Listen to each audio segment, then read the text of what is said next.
If you think daily walks are the best way to protect your heart after 60, you're not alone, but you might be wasting precious time.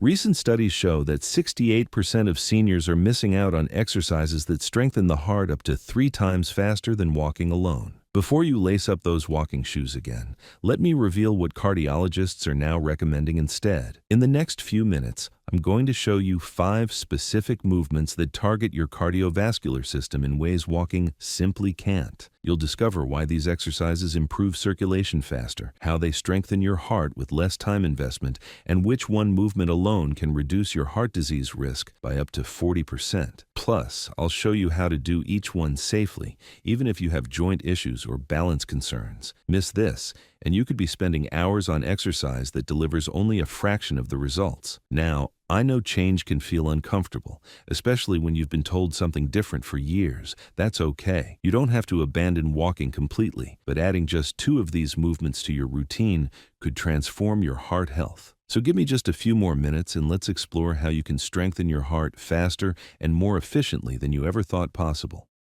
Number 5. Seated marching with arm raises. Now, I know what you're thinking. Marching in place sounds too simple to make a real difference, but the science tells a different story, and this isn't your ordinary marching routine.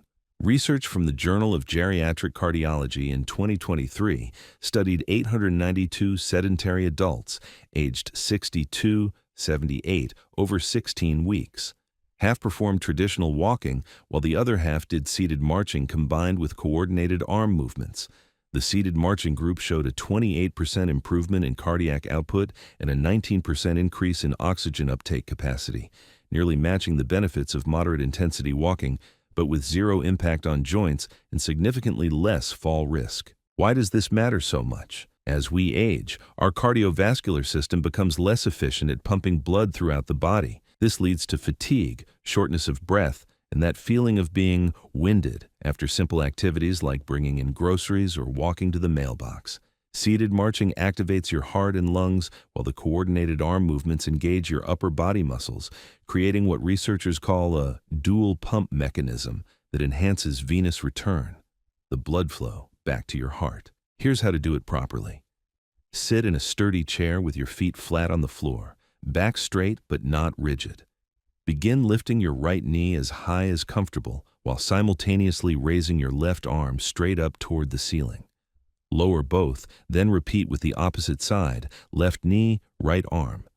Start with 30-second intervals, aiming for a pace where you lift each knee 20-25 times per minute.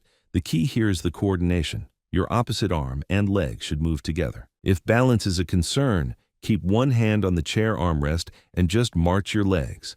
Work up to 3 sets of 2 minutes with 30-second rest periods between sets. But here's what makes this even more powerful. The same study found that participants who did seated marching experienced a 23% improvement in executive function, the brain's ability to plan, focus, and multitask. Brain scans revealed increased blood flow to the prefrontal cortex, the area responsible for decision-making and memory. Additionally, participants reported 31% less fatigue during daily activities after just 8 weeks. Start with a basic movement for the first 2 weeks, then gradually increase your knee lift height. By week 4, you can add light hand weights, start with 1 pound or even soup cans, to increase the cardiovascular challenge without adding impact. Number 4. Wall push-ups with hold. Wall push-ups might seem like an upper body exercise, but they're actually a cardiovascular powerhouse when done with a specific technique that most people overlook. A landmark study from the University of Michigan Medical Center in 2024 examined 654 adults aged 65-82 who performed wall push-ups with a 3-second hold at the bottom position. Over 12 weeks, participants showed a remarkable 26% improvement in left ventricular function. That's your heart's main pumping chamber, and a 17% reduction in arterial stiffness. Compare that to the control group doing traditional cardio, who saw only 14% improvement in the same time frame. Scientists discovered something fascinating. Isometric exercises, which involve holding a position without movement, create what's called vascular shear stress. This might sound negative, but it's actually beneficial. When you hold that wall push-up position, your muscles compress blood vessels temporarily. Upon release, there's a rush of blood flow that triggers the release of nitric oxide, a compound that dilates your blood vessels and improves arterial flexibility. This is critical because stiff arteries are one of the primary causes of high blood pressure and heart disease in older adults. To perform this correctly, stand about 2 feet from a wall, feet hip-width apart. Place your palms on the wall at shoulder height and shoulder width apart. Keeping your body in a straight line from head to heels, bend your elbows and lower yourself toward the wall. This should take 2 seconds. Here's the critical part most people miss. Hold that lowered position for 3 full seconds, feeling the tension in your chest, shoulders, and core. Then, push back to the starting position over 2 seconds. That's 1 complete repetition. Start with 5 repetitions, rest for 60 seconds, then repeat for 3 sets total. If this feels too easy, step farther from the wall to increase the angle and intensity. The key here is that 3-second hold. That's where the vascular magic happens. Without the hold, you're just doing a regular push-up movement that primarily builds strength but misses the cardiovascular benefits. What shocked researchers most was the additional benefits. Participants experienced a 29% improvement in insulin sensitivity, reducing their diabetes risk. Blood tests showed decreased inflammatory markers, specifically C-reactive protein dropped by an average of 34%, indicating reduced systemic inflammation throughout the body. Participants also reported better sleep quality, with 67% experiencing fewer nighttime awakenings. Progress by adding 1 repetition per week or by increasing your hold time to 4, then 5 seconds. By week 8, you should be performing 10 to 12 repetitions per set while maintaining proper form. Before we continue, if you've been enjoying the video so far, hit that like button so more seniors can see it and subscribe. We've got more powerful senior health tips coming every day, information that could literally add years to your life and life to your years. Number 3, sit-to-stand intervals. This movement looks deceivingly simple, but when performed with specific timing and technique, it becomes one of the most effective cardiovascular exercises for seniors, period. Research from the Journal of Applied Physiology in 2024 followed 103 adults aged 60-85 performing timed sit-to-stand exercises. The results were stunning. Participants achieved a 33% improvement in VO2 max, the gold standard measurement of cardiovascular fitness, in just 10 weeks. That's comparable to improvements seen in people half their age doing high-intensity interval training, but with dramatically lower injury risk. Here's why this matters more than almost any other exercise. Every time you stand from a seated position, you're lifting 100% of your body weight against gravity. This requires your heart to rapidly increase its pumping rate and redirect blood flow to your leg muscles, the largest muscle group in your body. This creates what cardiologists call cardiac interval training, where your heart rate spikes during the standing phase, then recovers during the sitting phase. This mimics the cardiovascular benefits of sprinting or cycling intervals, but it's functional movement you need every single day. Think about it: getting up from the dinner table, rising from your favorite chair, standing from the toilet. If you can't do this movement efficiently, you lose independence. Here's how to do it properly, and this is crucial. Sit in a sturdy chair with your feet flat on the floor, positioned slightly behind your knees. Cross your arms over your chest. This ensures you're using your leg muscles, not pushing off with your arms. Lean forward slightly from your hips, then drive through your heels to stand up completely. Take 2 seconds to stand. Pause for 1 second at the top. Fully extend your hips and knees. Then take 2 seconds to lower yourself back down with control. That's 1 repetition. Start with 5 repetitions, rest for 60 seconds, then repeat. The key here is the controlled lowering phase. That eccentric muscle contraction is where much of the cardiovascular benefit occurs. If you can't stand without using your arms initially, that's okay. Use your hands on the chair arms for assistance, but focus on gradually reducing how much you rely on them. Within 2 to 3 weeks, most people can perform this arms-free, but the benefits extend far beyond your heart. The same study found that participants reduced their fall risk by 47% after 12 weeks.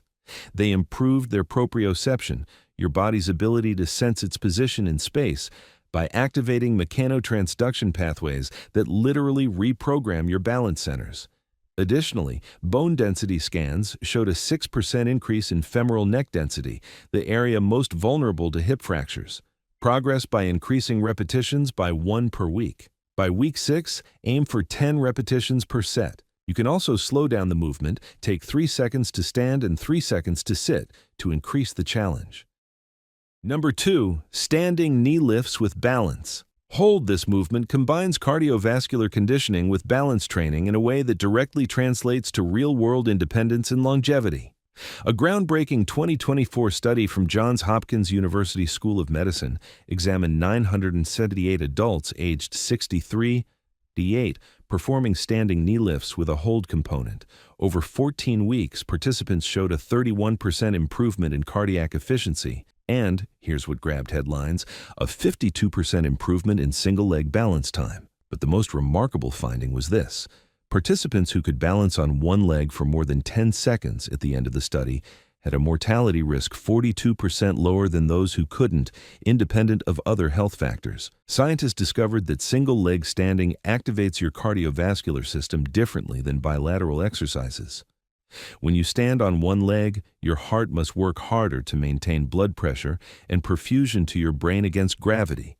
This creates what's called orthostatic cardiovascular training. Your heart rate increases by 15-20 beats per minute just from the balance challenge alone, even before adding the knee lift movement. This trains your cardiovascular system to respond quickly to positional changes, reducing dizziness and fall risk while simultaneously strengthening your heart. To perform this correctly, stand behind a sturdy chair with your hands lightly touching the back for support. You're not holding on, just maintaining balance security.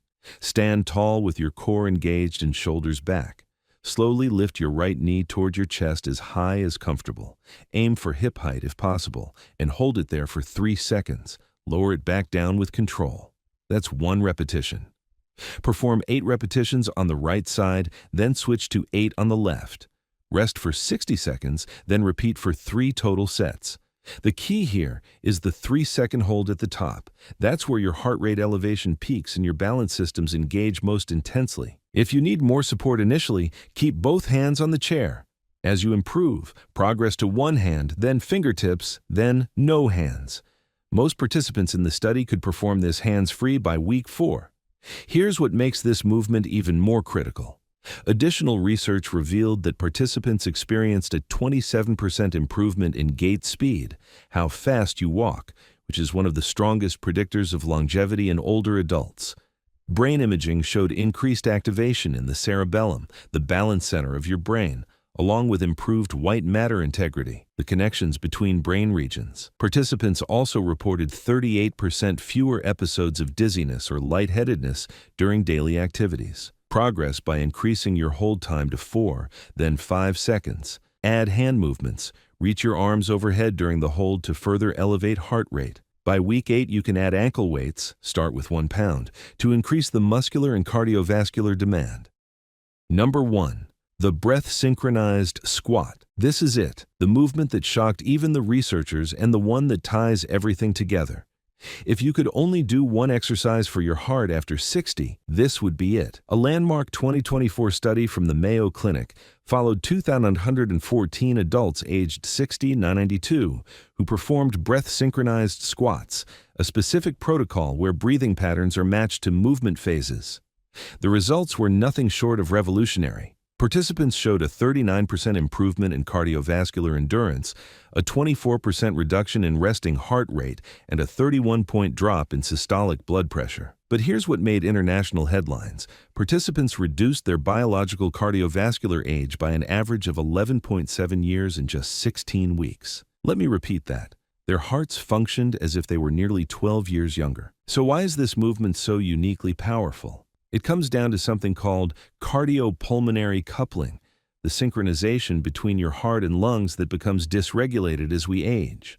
When you coordinate deep breathing with squat movements, you're creating a rhythmic pressure changes in your chest cavity. During the descent, you inhale deeply, which lowers intrathoracic pressure and helps pull blood back to your heart. During the ascent, you exhale forcefully, which increases intrathoracic pressure and helps eject blood from your heart to your body. This creates a respiratory pump that assists your cardiovascular system, training it to work more efficiently with less strain. Additionally, squats engage the largest muscle groups in your body, your quadriceps, hamstrings, and glutes. These muscles act as a peripheral heart, pumping blood back from your lower extremities to your heart through muscle contractions. When you synchronize this muscular pump with your respiratory pump and your actual heart, you create what researchers call a triple pump system that generates cardiovascular benefits impossible to achieve through any single mechanism alone. Here's how to do it properly, and this technique is everything.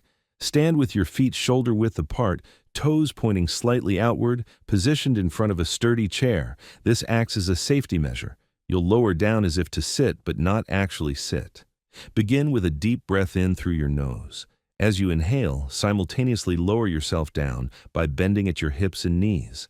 This should take 3 to 4 seconds. Lower until your glutes lightly touch the chair, or as low as comfortable if you can't reach the chair. Here's the critical moment. Right when you reach the bottom position, begin forcefully exhaling through your mouth while driving through your heels to stand back up.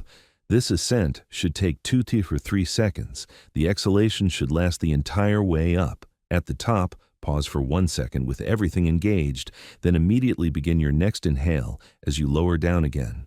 Start with 5 repetitions, rest for 90 seconds, then repeat for 3 sets. The key here is the breathing. Inhale down, exhale up, with no breath holding. This breathing pattern is the opposite of what most people naturally do, which is why it must be practiced consciously. If full squats feel too challenging initially, you can actually sit on the chair at the bottom, pause for 1 second, then stand. The important part is maintaining the breath pattern. Within 3 to 4 weeks, most participants could perform the movement without touching the chair. The additional benefits discovered in extended studies were remarkable. Participants showed a 44% improvement in insulin sensitivity, dramatically lowering diabetes risk. Bone density scans revealed a 9% increase in lumbar spine density after 20 weeks, significant protection against compression fractures. Brain imaging showed increased hippocampal volume, the memory center of your brain, with participants scoring 19% higher on memory tests. The movement also stimulated the release of brain-derived neurotrophic factor, BDNF, a protein that promotes new brain cell growth. Participants reported 41% improvement in overall quality of life measures and 36% reduction in anxiety symptoms. Progress by adding 1 to 2 repetitions per week. By week 8, aim for 10 to 12 repetitions per set. You can also increase the depth of your squat, going lower, slow down the movement, 4 seconds down, 4 seconds up, or add light weights held at your chest. Advanced practitioners can remove the chair entirely, performing freestanding squats while maintaining perfect breathing synchronization. Remember that opening study I mentioned? The one from Cleveland Clinic showing 34% better cardiovascular improvements? Those participants were doing these exact 5 movements we just covered. The key to success isn't perfection, but progression. These movements work because they address cardiovascular health through multiple mechanisms simultaneously: cardiac output, vascular flexibility, respiratory efficiency, and muscular pump function. Traditional walking is wonderful, but it primarily addresses only one of these pathways. By investing just 10 minutes daily in these 5 movements, you're creating cardiovascular adaptations that walking alone would take 45 to 60 minutes to achieve. It's never too late to start. The Mayo Clinic study included participants in their 90s who had never exercised regularly, and they still experienced measurable improvements in heart function within 4 weeks. Your body's ability to adapt doesn't disappear with age. It just needs the right stimulus and consistent practice. Now we want to hear from you. What's your biggest challenge when it comes to exercising for heart health? Be honest with me. Is it time, motivation, pain, or fear of injury? How much time are you currently spending on activities specifically for your cardiovascular health? Share your experiences in the comments below. Your story might inspire someone else to take that first step toward a stronger heart and a more independent future. Thank you for watching, and remember, your heart is a muscle that responds to training at any age. Give it the stimulus it needs, and it will reward you with years of vitality and independence.